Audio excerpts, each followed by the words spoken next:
Olá, pessoal. Boa tarde. Meu nome é Jane. Eu vou tratar com vocês hoje aqui um tema super interessante e super atual, que é o design comportamental. Bom, eu sou administradora, né? Administradora pública. Já tenho aí quase 7 anos de experiência no setor público. Sou mestranda, né? Estudo processos decisórios, que é onde eu conheci a pauta, né, da economia comportamental.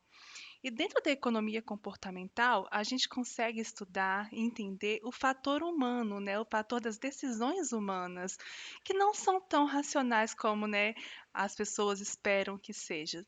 E dentro dessa irracionalidade humana, a gente consegue projetar serviços, produtos, né, processos baseados e centrados no como o humano verdadeiramente age. Então, o que que leva esse humano a comportar de um jeito totalmente irracional, né, longe daquela irracionalidade que a gente espera? Eh, Existe uma diferença fundamental que é entre a intenção e a ação, né? Às vezes a gente quer guardar um dinheiro para aposentadoria e não consegue. Às vezes a gente quer começar aquela dieta que nunca dá certo, que a gente nunca consegue. Isso porque o nosso cérebro, ele tende a permanecer no conforto cognitivo. E esse conforto cognitivo nos leva a ter esse gap de intenção, ação. E fora isso, o nosso julgamento, a nossa decisão, ele está imbuído de vieses, imbuídos de erros que nos distanciam mais ainda daquelas decisões que seriam boas para a gente. Então, o que que acontece? A economia comportamental, ela estuda os fatores humanos da decisão irracional. E ela levou, né, aos estudantes, aos cientistas comportamentais, a planejar um ambiente onde a decisão é tomada, seja ele físico, seja ele virtual, seja por meio de softwares ou seja por meio de construções, né? E o que que acontece agora? Nossas decisões, elas, né, como eu falei, elas são irracionais.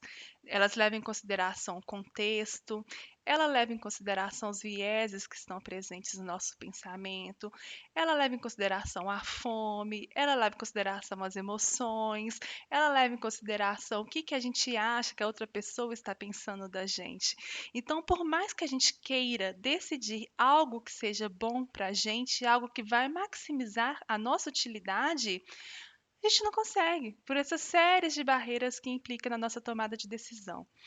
Então, sabendo desse conhecimento, o que que o behavioral design, né, que o design comportamental que a gente está tratando aqui fez?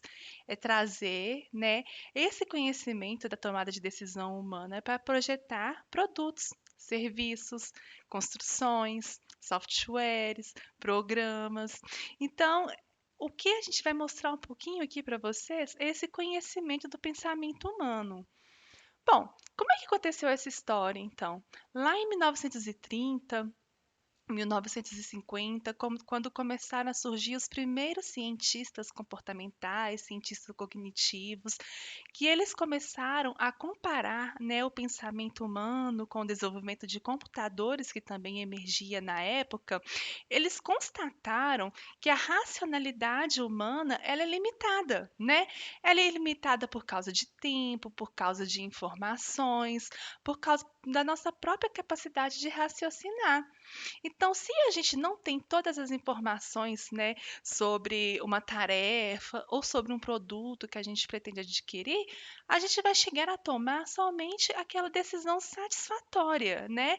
Essa satisfação é uma decisão heurística, ou seja, chega uma hora que a gente cansa de procurar, né? A gente não quer saber todas as informações. A gente vai lá e escolhe aquilo que nos satisfaça, né? Pensa você, por exemplo, num domingo, que você está lá procurando um programa na Netflix para poder assistir, e você no meio de tanto daqueles catálogos, tantos filmes, tantas possibilidades, chega uma hora que você cansa e escolhe qualquer um, porque você tinha tantas alternativas, mas você não saberia escolher a melhor para você naquele momento.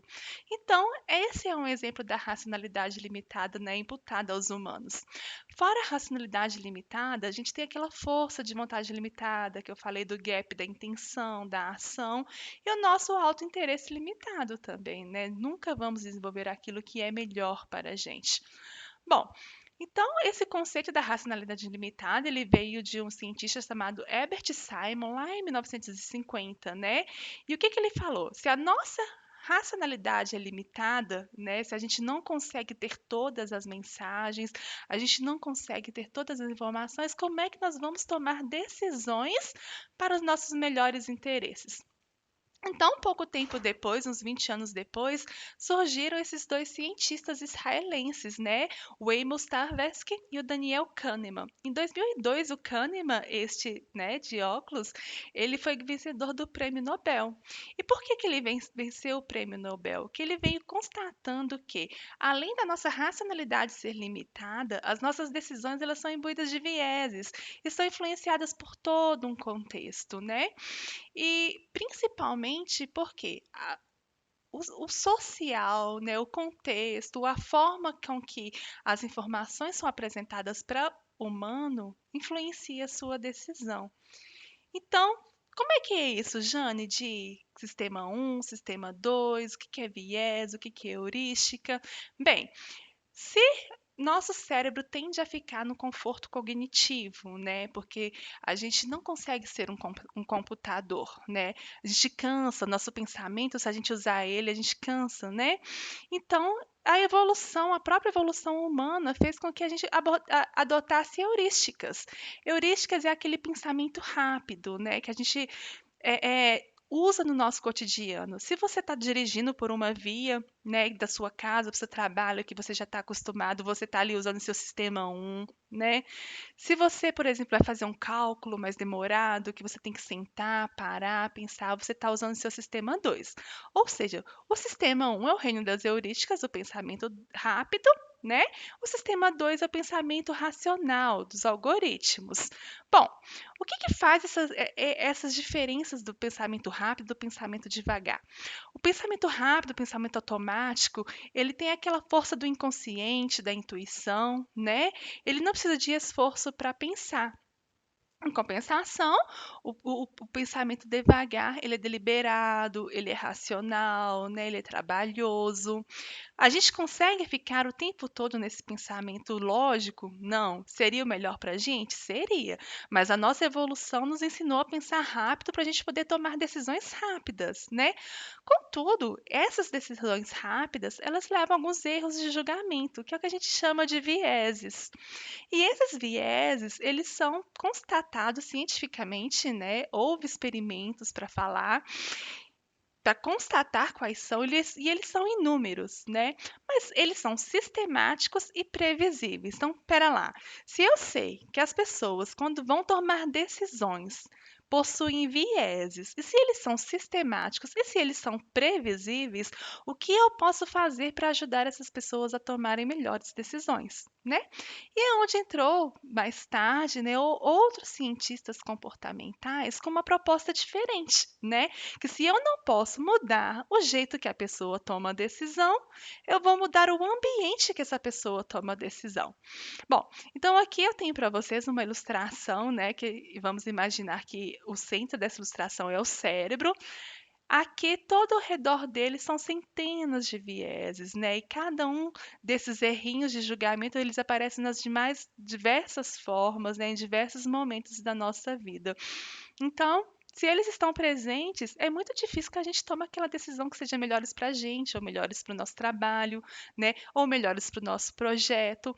E só o fato da gente entender a existência desses vieses nos leva a ser mais deliberado naquele projeto que estamos fazendo, né? Pode ser o projeto de um serviço, pode ser o projeto de um produto, pode ser o projeto de uma política, né? Porque se a gente parar para pensar, tudo que a gente projeta, a gente está projetando para humanos, né? E pelos humanos. Então, além da gente fazer por eles, nós também, como os humanos, somos imbuídos desses vieses. Então aqui é só uma dica básica, né, para vocês que vão projetar casas, né, ou que vão projetar componentes da web, para pensar um pouquinho, instigar a vocês a procurar sobre a questão dos vieses cognitivos e como que a gente pode mudar o ambiente em favor dos humanos. Bom, e aqui, como eu estava falando para vocês, Jane, por que que humanos e por que que econs? Né? Lá na figura dos cientistas econômicos, né, eles dizem que os seres humanos são capazes de tomar as melhores decisões, que maximizem utilidade, que totalmente racionais. Mas como eu mostrei para vocês, né, não é bem assim. Então, os humanos, eles são imbuídos de emoção, né, são imbuídos de querer fazer acontecer sem pensar muito no futuro. E isso tudo, né, fez com que mais tarde, né, a OCDE ela trouxe o termo insights comportamentais, que constitui uma abordagem que combina insights da psicologia, ciências cognitivas e ciências sociais com resultados empiricamente testados para descobrir como os seres humanos realmente fazem escolhas, possibilitando dessa forma projetar ou redesenhar políticas, produtos e serviços de acordo com evidências sobre os comportamentos humanos e suas ações. Então, o behavioral design, o design comportamental, né, ele está amparado dentro dessa disciplina maior, que é o insights comportamentais, que agregou diversos conhecimentos, né, da psicologia, das ciências sociais, das ciências cognitivas e mais de um componente muito importante aí, que é a metodologia experimental. Bom, então como decidimos de verdade? É o que eu falei, né? As decisões elas são relativas, elas dependem do que a gente acha, o que os outros estão pensando, depende do imediato versus futuro, do enquadramento, né? O que a gente chama de frame, né? Do que as escolhas se apresentam para a gente, né? Depende das heurísticas, do nosso pensamento rápido, depende da nossa aversão à perda, que é um conceito muito interessante. O ser humano ele tem aversão à perda. Não importa se ele ganha R$ 1.000, mas se ele perder R$ 1.000, ele vai sentir uma dor 2 vezes maior do que o prazer que ele teve de ganhar aqueles R$ 1.000. Então, toda vez que, né, que a gente possa projetar um serviço, um produto, né, uma construção, um software, a gente pode levar tudo isso em consideração, né, de como o ser humano realmente se comporta e projetar melhores produtos. Bom, e o que que acontece nisso? Os vieses, eles podem aparecer, né, de diversas formas. Eu trouxe aqui para vocês alguns exemplos. A gente tem o viés de ação, né? Essa categoria maior, que a gente, por exemplo, tem aqui o excesso de otimismo. É quando a gente superestima o futuro positivo e superestimamos um futuro negativo, né? Às vezes a gente faz plano de concluir um projeto, né? A gente fala assim, olha, meu projeto vai terminar daqui uma semana. Contudo, a gente não considerou todos os eventos negativos que poderiam ocorrer. Então, a gente colocou um otimismo excessivo aí, né? Da mesma forma, o excesso de confiança, né? Que a gente superestima nossas habilidades em relação aos outros ou a um controle sobre o futuro, né? A viés de confirmação, né? Que a gente, por exemplo, se a gente aqui tem uma crença forte, a gente procura verificar nos outros se algo que confirme nossa crença, né? Isso acontece, por exemplo, muito com pessoas que acreditam em astrologia, né? Eles falam virginianas são organizadas. Se eu tenho essa crença em mim e conheço alguma virginiana, eu vou procurar nela coisas que confirmem a minha crença sobre ela. Né? E isso pode ser transportado para outros assuntos cotidianos, né? Por exemplo, política. E também temos o viés da conformidade, né? Que a gente procura, por exemplo, numa reunião sobre um projeto, esforçar para ter um consenso no grupo. Mas nem sempre o consenso vai ser a melhor alternativa para o sucesso daquele projeto, né? Às vezes a gente também precisa de um conflito. Além disso, a gente tem outros, né, que é o compromisso, né? As pessoas tendem a cumprir um compromisso quando esse compromisso é feito publicamente, né? Porque se eu chego e falo num bar, hoje eu não vou beber porque eu estou dirigindo, e declaro isso em voz alta, as chances de eu cumprir e não beber na noite que eu estou dirigindo é muito maior do que se eu não tivesse feito esse compromisso público. Bom, E aí, o que que acontece? Quando a gente usa esses vieses de confirmação, de aversão à perda, a gente traz para outros componentes dentro do nosso projeto. Então, o que a gente tem aqui é a caixa de ferramentas que a gente chama da economia comportamental, né? A partir do momento que a gente entende como o ser humano pensa, a gente vem, pega a nossa caixinha, põe debaixo do braço, vamos saber que tipo de vieses está presente naquela decisão e vamos projetar um ambiente para ele. Bom, aí aqui, dentro desse contexto da caixinha de ferramentas, né, o Richard Taylor, também foi ganhador de prêmio Nobel em 2017, ele trouxe para a gente o termo chamado nudge. Né? O nudge, ele é qualquer aspecto da arquitetura de escolha que altere o comportamento das pessoas de uma maneira previsível, sem proibir nenhuma opção ou alterar significativamente seus incentivos econômicos. Para contar com um simples empurrão, né, que é o nudge, a intervenção deve ser fácil e barata de evitar. Nudges não são mandatos. Colocar a fruta a nível dos olhos conta como um nudge, né? Banir junk food, não. O que que é interessante desse nudge? Quando você está com um amigo, por exemplo, conversando e que você quer influenciar ele de alguma forma, o que que você faz? Você dá aquele cutucãozinho, né? A gente dá empurradinha, bem consciente, bem só discreta, para ele tomar aquela decisão, né?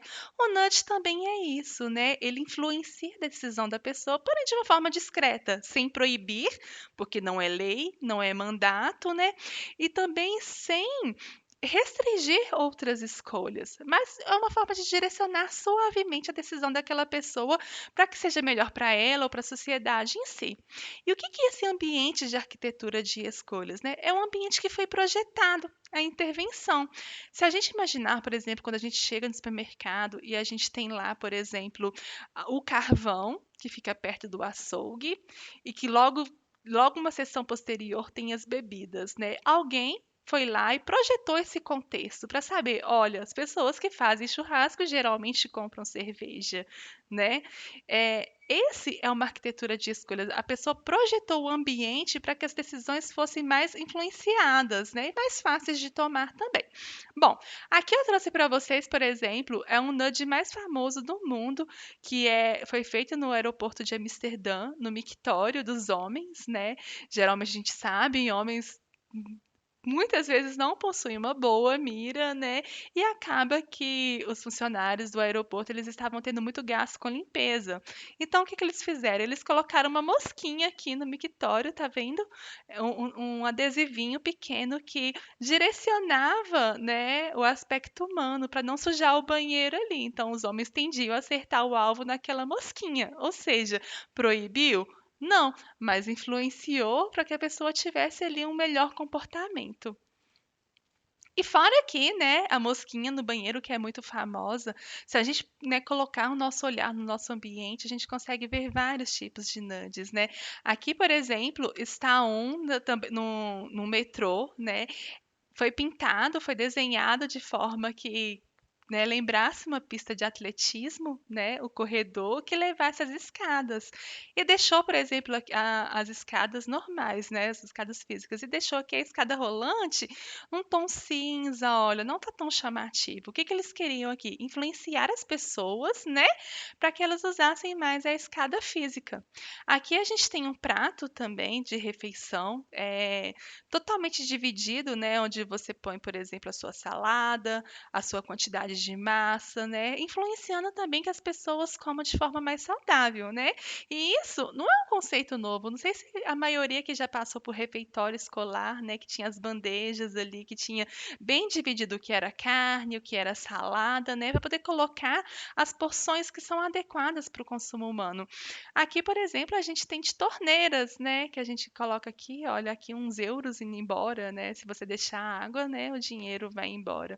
Então, assim, na concepção da arquitetura de escolhas, essas influências aqui, elas são chamadas de nudges, e elas podem ser colocadas em diversos aspectos do projeto. Né, tanto do projeto de um software quanto no projeto físico, né? Se vocês estiverem participando da maratona e verem essa palestra, eu gostaria de provocar vocês, né? De provocar vocês que nos seus projetos vocês pensassem o que em favor do ser humano eu poderia inserir no meu projeto? O que que eu poderia influenciar o comportamento dele ali, né? A gente tem uma página, eu colaboro num grupo chamado economiacomportamental.org, e dentro desse economiacomportamental.org a gente tem um projeto chamado Manda Nudes, né? Que as pessoas localizam nudes através da cidade e mandam para a gente as fotos, né? Então, eu estou fazendo essa provocação aqui, que se vocês, né, planejarem aqui para a maratona o projeto de vocês, coloquem um nudge ali, um nudge para mudar o comportamento das pessoas. Bom, essa questão da economia comportamental que eu queria trazer para vocês mesmo é mais uma provocação. É uma área que está crescendo e ela é ampla, né? Vale para produtos, vale para processos, vale para políticas públicas, vale para as organizações, né? E disseminou ao redor do mundo todo, né? Hoje no Brasil, por exemplo, a gente tem aqui a Comissão de Valores Imobiliários, né? A ENAP, por meio do Laboratório de Inovação.